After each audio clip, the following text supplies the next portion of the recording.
नमस्कार विद्यार्थी मित्रांनो, आपण LLB सेकंड इयरचे क्वेश्चन आन्सर ही सिरीज बघत आहोत। त्यामध्ये टिपा लिहा सुरू आहे। तर यापूर्वी आपण संपत्ती हस्तांतर कायद्यामध्ये पूर्व अट ही बघितलेली होती। आता या व्हिडिओमध्ये आपण आज बघूयात।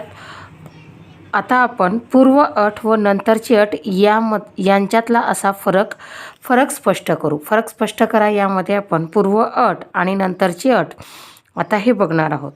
तर यामध्ये पहिला पॉइंट लिहायचा आहे, पूर्व अटीत ज्या वेळेस एखाद्या मिळकतीच्या हस्तांतरणाचे प्राप्त होणारा हक्क द्यावयाची पूर्वीची काही अटीचे पालन करण्याचे बंधन लादले जाते, त्यावेळेस त्या अटीचे पूर्णपणे पालन झाल्यास ती अट पूर्ण झाली असे म्हणता येते।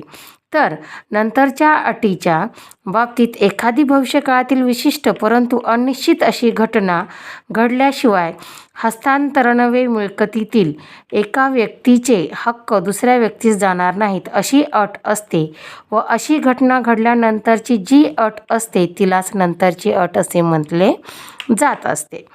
नंबर 2, पूर्व अटीच्या बाबतीत कलम 25 नुसार पूर्व अट ही जर बेकायदेशीर स्वरूपास असल्यास हस्तांतरण होणार नाही किंवा होत नसते, परंतु नंतरच्या अटीच्या बाबतीत कलम 25 नुसार नंतरची अट ही बेकायदेशीर असल्यास ठरल्यास त्यात मिळकत ही